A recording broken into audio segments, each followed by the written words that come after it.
Olá, vamos fazer agora reflexões importantes sobre o bem e o mal à luz da sabedoria hiperbórea.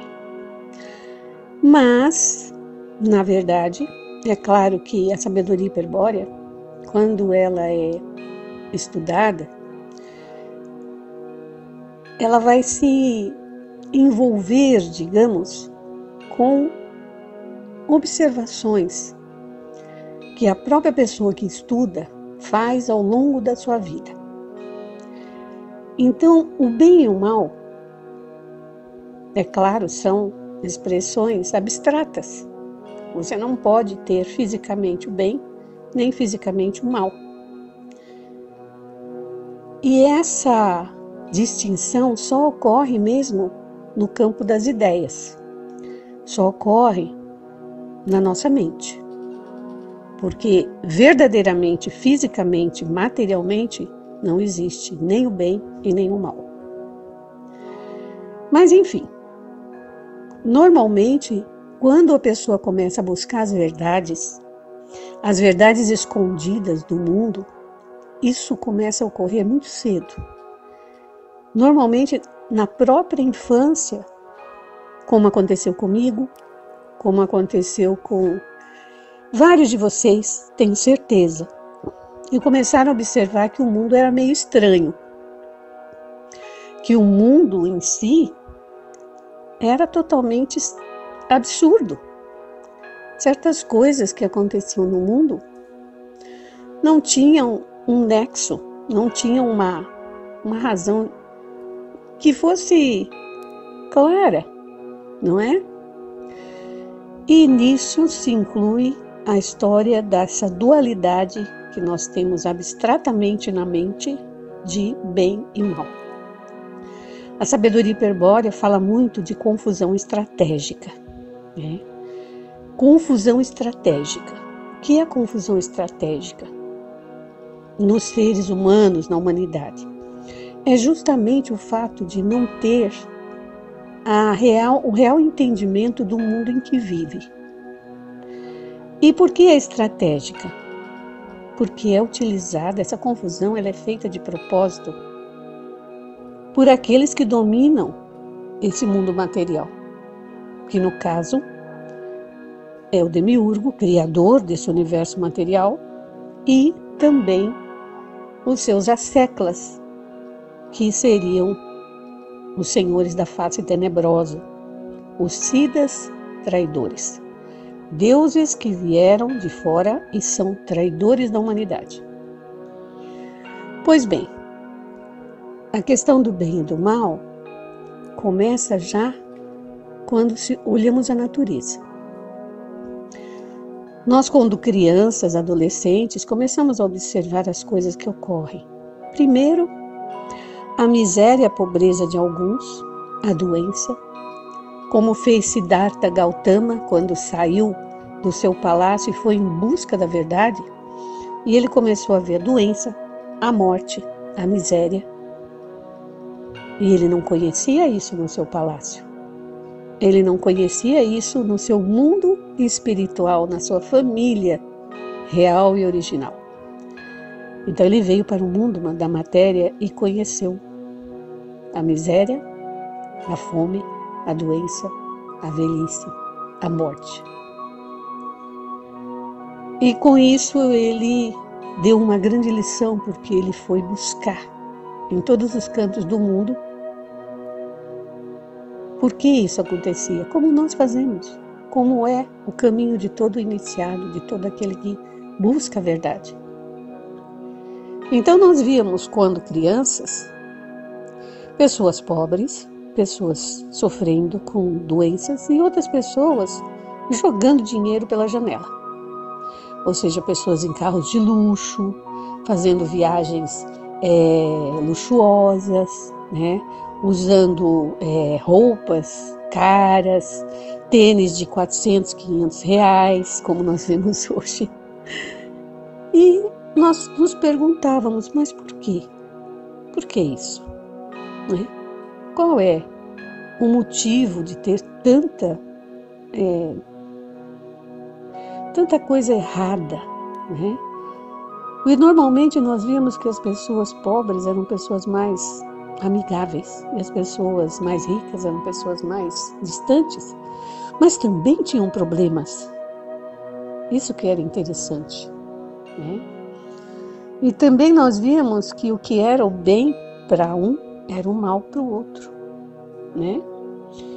Por exemplo, uma pessoa que necessitava de alimento para sua família e roubava um pão, vamos dizer assim, em um supermercado para levar para os seus filhos comerem. Para essa pessoa que roubava o pão e levava para os seus filhos comerem, era um bem que ele estava fazendo aos seus filhos. Mas para a pessoa que era o dono do mercado, era um mal, né? Então começava por aí. Na natureza, um leão ou uma leoa tem que matar um cervo, um veado, para dar de comer aos seus filhotes. Para o cervo, para o veado é um mal, porque ele tem que lutar pela sua vida e correr da leoa, e aquilo gera um sofrimento e a dor da morte. No entanto, para os filhotes da leoa, aquilo é um bem, e para a própria leoa, porque ela conseguiu alimento para os seus filhos. E os seus filhotes sentem prazer ao comer a carne do veado, a carne do cervo. Então vejam bem, aquela mesma matéria, né, que era o cervo, que sentiu um mal, ou seja, a dor, o sofrimento, a angústia da morte, porque se não fosse assim, ele não correria da leoa, ele sabia que a morte era certa.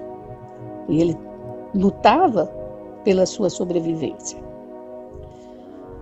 E a própria leoa também estava lutando pela sua sobrevivência. Mas o que para ela era bem, para o cervo era mal. Então, na nossa própria natureza, a gente vê essa luta do bem e do mal. E vem até aqui a memória do nosso querido Raul Seixas, né, o poeta, que infelizmente nos deixou muito cedo. E Raul Seixas tem uma música no qual ele descreve Deus, né, de certa forma, e ele diz que o bem e o mal vêm de braços dados em um romance astral. O bem e o mal de braços dados em um romance astral. Essa frase dessa música é extremamente esclarecedora, que mostra que o bem e o mal, nesta criação, estão enlaçados, estão vinculados, é o que mantém, na verdade, esse universo. Por isso que os deuses hiperbóreos chamam esse mundo de demente, demencial, um mundo de dor e sofrimento. E aí a gente pode partir para um outro plano, vamos dizer assim, o plano humano. A nossa política ou a nossa metapolítica. O que nós vemos? Nós vivemos em um país democrático. A democracia é o melhor dos governos. No entanto, se nós analisarmos bem, a democracia se apoia exatamente nessa dualidade do bem e do mal. Por que eu digo isso? Nós estamos em um ano de eleição aqui no Brasil. Porque simplesmente, novamente, se mostra a dualidade de que um candidato é bom e outro candidato é mau. Novamente se mostra a dualidade da democracia, porque se não houver miseráveis, se não houver pobres, se não existirem pessoas que necessitam de auxílio, seja na parte da enfermidade, seja na sua parte econômica, não haverá um candidato que possa dizer que ele vai resolver as coisas. Ou seja, não há promessas de campanha. Imaginem vocês um país nacionalista, um país regido por um monarca, por um líder do sangue, que é outra coisa que a sabedoria hiperbórea nos ensina.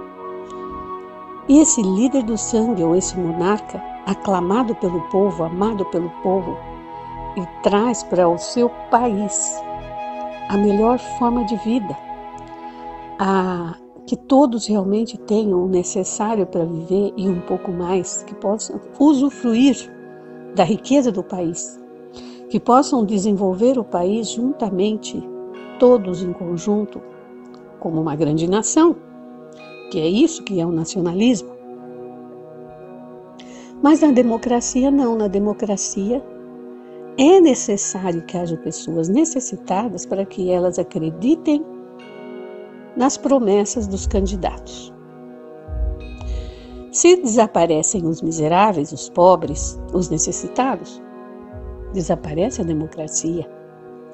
Desaparecem as eleições, desaparecem as promessas, que raramente são cumpridas. Então é isso que é interessante observar. Por que o bem e o mal existem nesse mundo. Poderíamos falar de várias coisas relacionadas ao bem e ao mal. Por exemplo, quando eu limpo a grama do meu jardim, eu tenho que arrancar algumas plantas, que seriam as plantas daninhas. É um bem para a planta? Não, é um mal para ela, mas para mim é um bem, não é? Eu sou vegetariana, não como nada de carne, mas há pessoas que comem carne. Então, para a pessoa comer um churrasco é um bem maravilhoso, mas para a vaca ou para o boi que morreram lá, e para que a pessoa tenha esse churrasco, é um mal. Até mesmo para mim, que sou vegetariana, se eu pego uma cenoura, arranco ela da terra e mastigo essa cenoura, o vegetal, é claro, para o vegetal é um mal, porque eu estou matando o vegetal. Isso é uma realidade, uma alface, qualquer coisa que tenha vida e que me dê vida. Na verdade, para ele é um mal, porque da morte dele depende a minha vida, que é um bem, entre aspas, né? Então, dentro de uma outra filosofia, a gnose de Samael Weor, eu aprendi uma palavra muito estranha, que representa exatamente essa questão de todos se alimentarem de todos. E o bem de um é sempre o mal de outro. E essa palavra é trogo, alto, egocrático, cósmico comum. Que significa trogo? É alimentar-se, auto-egocrático, ou seja, de todos, né? Todos se auto-alimentam de todos. Cósmico.